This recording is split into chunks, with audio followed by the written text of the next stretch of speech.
महा अवतार नरसिंहा सध्या खूप गर्दी खेचत असलेला हा ॲनिमेटेड सिनेमा आणि मुख्य म्हणजे भारतीय ॲनिमेटेड सिनेमा आणि खूप छान, खूप सुंदर आहे.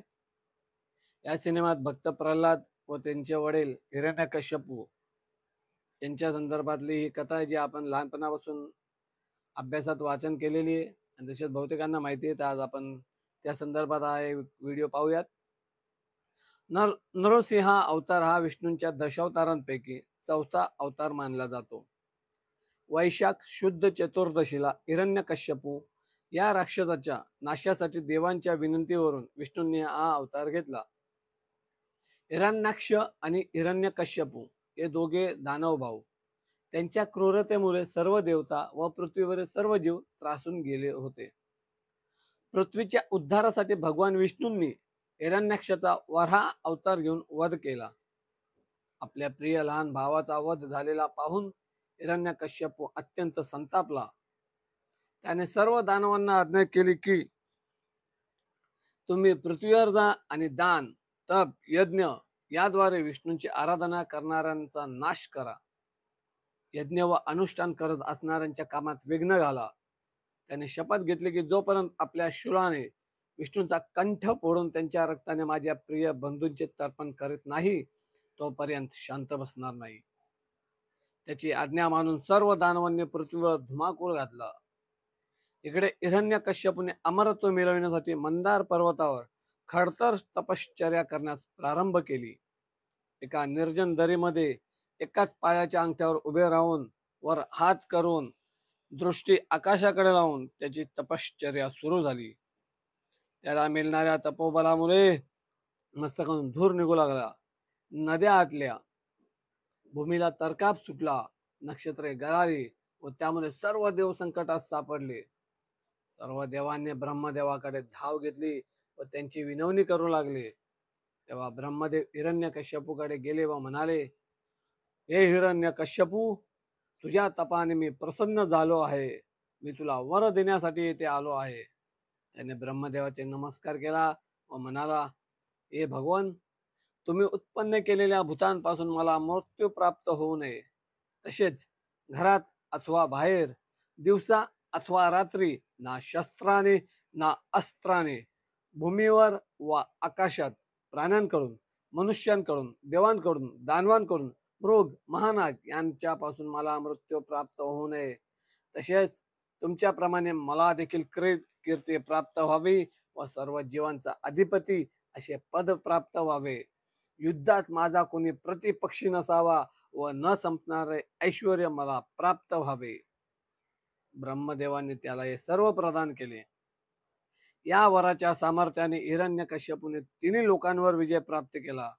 राजे, गंधर्व, गरुड, नाग, ऋषी, भूतप्रेते या सर्वांना पराजय करून अधिपती पद प्राप्त केले. स्वर्गावरही त्याने स्वतःचे आधिपत्य स्थापन केले. अप्सरांचा अप्सरांना त्यांनी स्तुती करण्यास भाग पाडले. त्याच्या हाहाकारामुळे सर्व देव त्रस्त झाले आणि त्यांनी भगवान विष्णूंकडे धाव घेतली. तेव्हा त्यांच्या प्रार्थनेचं उत्तर म्हणून विष्णू म्हणाले की मीच त्याचा वध करणार. इकडे हिरण्यकश्यपूला प्रल्हाद नावाचा अत्यंत तेजस्वी, शांत व शील संपन्नाचा सर्व गुण संपन्न पुत्र झाला. प्रल्हाद परम विष्णू भक्त होता. एकदा हिरण्यकश्यप प्रल्हादाला मांडीवर घेऊन बसला. त्याने प्रल्हादाला प्रमाणे विचारले, तुला या जगात प्रिय काय आहे? प्रल्हाद प्रश्नाचे उत्तर देत म्हणाला, हे तात, मला विष्णूंचे नामस्मरण करणे सर्वात प्रिय. तुम्ही सुद्धा त्या परम कृपाळू नारायणांना शरण जा. त्यांचे उत्तर ऐकून हिरण्यकश्यप संतापला. त्याने प्रल्हादाला त्याच्या मांडीवर ढकलून दिले. तुझ्या चुलत्याचा वध करणाऱ्या माझ्या परम शत्रूंची तू स्तुती करतोस. तुला जगण्याचा अधिकार नाही. मग तू माझा स्वतःचा पुत्र असला तरी तुला मृत्यू दंडच असेल. असे म्हणत त्याने सेवकांना आज्ञा केली की प्रल्हादाला उंच कड्यावरून फेकून जावे. आज्ञेचे पालन करीत सेवकांनी प्रल्हादाला कड्यावरून फेकून दिले. पण विष्णूने प्रल्हादाला आपल्या कुशीत झेलले. कडेलोट करून देखील प्रल्हाद जिवंत आहे आणि आनंदाने भगवान विष्णूंचे नामस्मरण करत आहे. हे पाहून हिरण्यकश्यप रागाने उद्रेक झाला. क्रोधित होऊन त्याने प्रल्हादाला वध करण्यासाठी अनेक प्रयत्न केले. त्याने प्रल्हादाला हत्तीच्या पायाखाली दिले. मोठ्या मोठ्याने सर्पांच्या कोठडीत कोंडले. भोजनामध्ये विष प्रयोग केले, पण या सर्वांचा काहीही उपयोग झाला नाही. स्वतःच्या भावाला हिरण्यकश्यपूला अत्यंत क्रोध पाहून होलिकाने एक युक्ती शोधली. होलिकाला ब्रह्मदेवाकडून वर प्राप्त झाला होता की अग्नी तिचे काही नुकसान करू शकणार नाही. तिने प्रल्हादाला आपल्या मांडीवर बसविले व सर्व बाजूंनी अग्नी लावण्यास सांगितले. तिने स्वतः प्राप्त झालेल्या वराचा उपयोग प्रल्हादाचे अहित करण्यासाठी केल्यामुळे ब्रह्मदेवाकडून मिळालेला वर निष्क्रिय झाला. अग्नीमुळे होलिका जळून तिची राख झाली. जेव्हा अग्नी पूर्ण शांत झाला तेव्हा हिरण्यकश्यपूला प्रल्हाद सुरक्षितपणे भगवंताचे नामस्मरण करत दिसला. हिरण्यकश्यपूचा क्रोध अधिक वाढला आणि त्याने सेवकांना आज्ञा केली की प्रल्हादाला अन्न पाण्याशिवाय कारागृहात डांबून ठेवावे. सेवकांनी या आज्ञेचे तंतोतंत पालन केले, पण यामुळे सुद्धा प्रल्हादाची भगवान नारायणावर भक्ती थोडी सुद्धा कमी झाली नाही.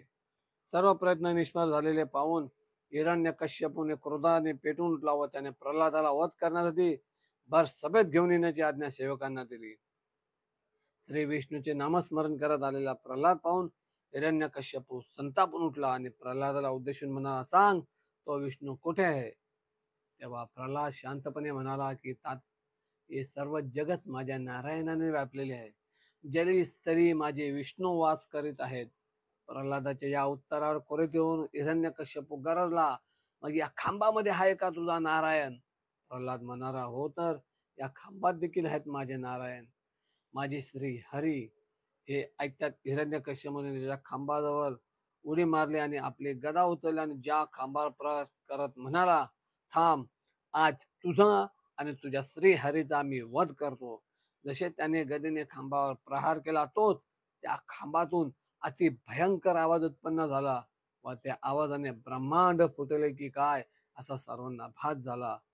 तो नाद कोठून आला हे हिरण्यकश्यपू सुद्धा समजले नाही. इतक्या सर्व भूतमात्रांमध्ये असलेली आपली व्याप्ती खरी करण्याकरता व आपल्या भक्तांनी केलेले वचन खरे करण्याकरता ब्रह्मदेवांचा वराचा मान राखत मनुष्यकार नव्हे व मृगाकार नव्हे असे अत्यंत अद्भुत रूप धारण करणारे श्रीहरी खांबातून प्रकट झाले. श्रीहरी विष्णूंनी घेतलेले रूप फारच भयानक. त्यांचे धड मनुष्याचे व तोंड सिंहाचे होते. हिरण्यकश्यपूने त्या नरसिंहाकडे धाव घेतली. नरसिंहाने त्याला गदेसह वर उचलले व संध्याकाळी दारामध्ये उंबऱ्यावर बसून त्याला आपल्या मांडीवर उताना पाडून नखाने त्याचे हृदय विदीर्ण केले. हिरण्यकश्यपूला मारल्यानंतर नरसिंहाने त्यांचे शरीर मांडीवर फेकून दिले व आयुधे उचलणाऱ्या राक्षसांना त्यांनी ठार केले व स्वतःच सिंहासनावर जाऊन बसले. देवांनी त्यांच्या पुष्पवृष्टी केली. अप्सरा आनंदाने नृत्य करू लागल्या. गंधर्व गायन करू लागले. क्रोधामुळे नरसिंहाच्या मुखातून आग बाहेर पडू लागले. तेव्हा प्रल्हाद नरसिंहाकडे गेला व त्याने देवाला साष्टांग नमस्कार केला. तेव्हा प्रत्यक्ष प्रभूने शांतपणे प्रल्हादाच्या डोक्यावर हात फिरवला. प्रल्हाद नरसिंहाची विनवणी करीत होता, हे प्रभू, आता शांत व्हा. हे नरसिंहा, भयनिवृत्ती करता सर्व लोक या नरसिंह अवतारे स्मरण करतील. भक्त प्रल्हादाच्या प्रेमरूपी भक्तीने भगवान प्रसन्न झाले व देवी लक्ष्मी आणि डोक्यावर शेष नागाचा त्यांनी त्याला नरसिंह अवताराचे दर्शन दिले.